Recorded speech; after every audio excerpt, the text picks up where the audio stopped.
नमस्कार, स्वागत है आपका। आप देख रहे हैं सी न्यूज भारत। मैं हूं आपके साथ इशिता। वक्त हो चला है महाराष्ट्र बुलेटिन का। इस बुलेटिन में बात होगी रायगढ़ की, जहां आदिवासी अधिकारों की कानूनी लड़ाई को खारपाड़ा में आंदोलन के जरिए और मजबूत किया जाएगा। इसके साथ ही बात करेंगे अहिल्यानगर की, जहां डॉक्टर प्रेम कुमार भट्ट को उनके सामाजिक एवं चिकित्सीय योगदान के लिए राज्य स्तरीय जीवन गौरव पुरस्कार से सम्मानित किया गया। ऐसी तमाम खबरों पर करेंगे विस्तार से बात।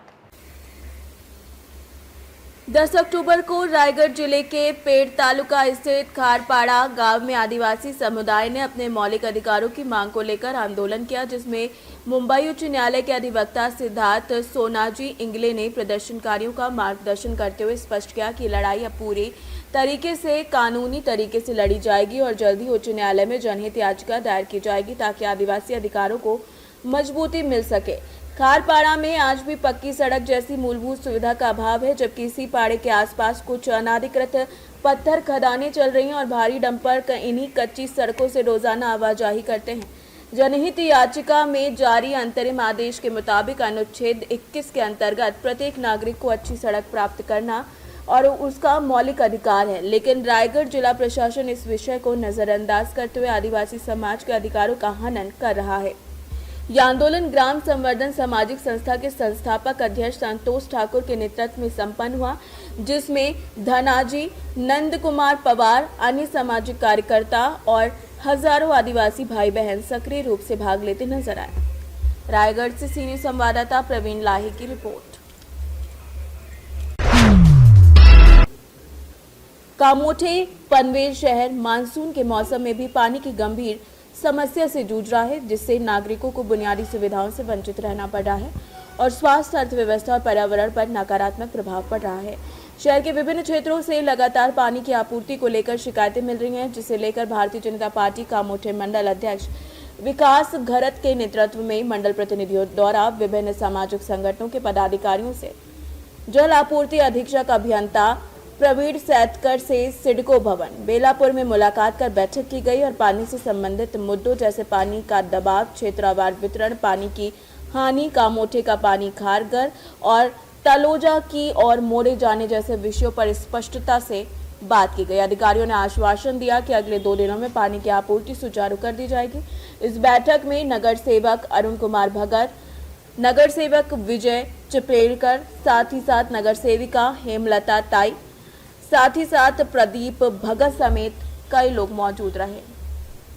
पनवेल से सी न्यूज संवाददाता रोहित महात्रे की रिपोर्ट। दौर के प्रसिद्ध नेत्र विशेषज्ञ को महाराष्ट्र राज्य ऑप्थेल्मिक सोसाइटी द्वारा आयोजित एक कार्यक्रम में राज्य स्तरीय जीवन गौरव पुरस्कार से सम्मानित किया गया, जिसमें ज्येष्ठ नेत्र विशेषज्ञ पद्मश्री द्वारा ये पुरस्कार प्रदान किया गया। अपने चिकित्सकीय कार्य के साथ साथ सामाजिक दायित्व निभाते हुए उन्होंने अब तक 500 से अधिक दृष्टिहीन व्यक्तियों को नई दृष्टि प्रदान की है। विभिन्न नेत्र जांच शिविरों का आयोजन किया गया और ग्रामीण क्षेत्रों में नागरिकों और विद्यार्थियों को आंखों की देखभाल और सही आहार के नेतृत्व के बारे में बताया गया। इसके अलावा वे वार्षिक सामाजिक सेवाओं में भी सक्रिय भूमिका निभाते हैं और नेत्र दान आंदोलन शुरू कर अनेकों लोगों को दृष्टि प्रदान करने में सहायक रहे हैं। उनके इस उत्कृष्ट योगदान को देखते हुए ये सम्मान दिया गया। इस पर संबंधित क्षेत्र के नागरिकों ने उन्हें बधाई दी। श्रीगोंदा अहिल्यानगर से सी न्यूज संवाददाता अमर घोटके की रिपोर्ट। हिंगोली से खबर है, जहां पुलिस अधीक्षक ने साइबर क्राइम से बचाव के लिए लोगों को सलाह दी कि अनजान नंबर से आने वाली कॉल पर अपनी व्यक्तिगत या बैंकिंग जानकारी कभी साझा ना करें और तुरंत कॉल काट दें। वो बताते हैं कि किसी भी संदिग्ध स्थिति में आधिकारिक नंबर से पुष्टि करें और यदि आपातकालीन स्थिति हो तो 112 पर कॉल करें। साथ ही साइबर हेल्पलाइन नंबर 1930 पर संपर्क करने से भी मदद मिलती है। आवश्यकता होने पर अपने नजदीकी पुलिस स्टेशन से भी संपर्क किया जा सकता है। महाराष्ट्र से सी न्यूज संवाददाता अब्दुल जाफर की रिपोर्ट। खबर नासिक से है, जहां बढ़ते गड्ढों के कारण जनता को भारी परेशानियों का सामना करना पड़ रहा है। इस समस्या को लेकर शिवसेना उद्योग बाला साहेब ठाकरे पक्ष ने एक गीत तैयार किया, जिसे जिला प्रमुख महेश बडवे ने गाया है। ये गीत सोशल मीडिया पर तेजी से वायरल हो रहा है और ठाकरे गुट द्वारा प्रस्तुत इस गीत के माध्यम से आंदोलन करते हुए प्रशासन को जागरूक करने और उनके ध्यान में लाने का प्रयास उन्हें किया जा रहा है। अतिशय थोड्याच कालावधीमध्ये नाशिक शहरात कुंभमेळा येणार आहे.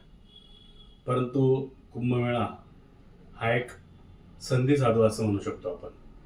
कारण कुंभमेळाच येईल आणि तेव्हा शहराचा विकास होईल. हे काही नीतिमूल्य जपणारा हा विषय नाही. परंतु घरातून पाय बाहेर टाकला तरी नाशिक शहरामध्ये कुठे जा तुम्ही खड्डे खड्डे खड्डे दिसतात. एक प्रकारे मुंबई खालोखाल पुण्या खालोखाल नाशिक शहराची प्रगती हा एक खोटा फार स्मार्ट सिटीच्या द्वारे करण्यात आलेला आहे. त्यामुळे आम्ही शिवसेनेच्या वतीने खड्डे पे खड्डा हे एक विडंबनात्मक गीत सादर करून हे एक छान असं आंदोलन उभं केलेलं आहे. नासिक से सी न्यूज संवाददाता प्रकाश खैरे की रिपोर्ट। 9 अक्टूबर को एक पेड़ मां के नाम पहल के तहत पर्यावरण संरक्षण की भावना के साथ PES junior college CBD Belapur में प्रधानाचार्य, शिक्षक, विद्यार्थी एवं अन्य कर्मचारी बड़ी उत्सुकता से वृक्षारोपण कार्यक्रम में शामिल हुए। इस कार्यक्रम का उद्देश्य पर्यावरण को प्रदूषण से बचाना और प्राकृतिक संतुलन बनाए रखना है। प्रकृति प्रेमी संस्था के अध्यक्ष के मार्गदर्शन में आयोजित इस आयोजन में सभी ने मिलकर पर्यावरण संरक्षण के प्रति अपनी जिम्मेदारी निभाई। पनवेल से सी न्यूज संवाददाता रोहित महात्रे की रिपोर्ट। महाराष्ट्र राज्य चुनाव ने सतारा जिले के 65 जिला परिषद और 130 पंचायत समिति निर्वाचन प्रभागों में आम चुनावों के लिए आरक्षण निर्धारण कार्यक्रम की घोषणा की, जिसमें ये आरक्षण 13 अक्टूबर को तय होंगे। बता दें कि खास तौर पर महाबलेश्वर तालुका पंचायत समिति के अध्यक्ष पद का आरक्षण पिछड़ा वर्ग के लिए घोषित होने के बाद माहौल काफी सक्रिय हो गया है। महायुति और महाविकास अघाड़ी के बीच अध्यक्ष पद को लेकर कड़ी प्रतिस्पर्धा चल रही है और दोनों पक्ष अपनी सदस्यता मजबूत करने में लगे हैं। पिछड़े वर्ग के आरक्षण के बाद इच्छुक उम्मीदवारों की संख्या बढ़ रही है, जिसमें राजनीतिक और सामाजिक क्षेत्र के कई दावेदार शामिल हैं। महाबलेश्वर क्षेत्र में संजू बाबा गायकवाड़ के साथ साथ कई अन्य नाम जैसे एचबी जंगम, रमेश चोरमले, मुन्ना वरुणकर, प्रदीप कटराक, साथ ही साथ अभय डोईफोड़े, संतोष अखाड़े, अमोल चोरमरे और साथ ही साथ सुनील अखाड़े समेत कई लोगों का वहां पर जोरदार। सतारा से सी न्यूज संवाददाता परवेज डांगे की रिपोर्ट। बुलेटिन में फिलहाल इतना ही। देश और दुनिया की तमाम बड़ी जानकारियों के लिए देखते रहिए सी न्यूज भारत।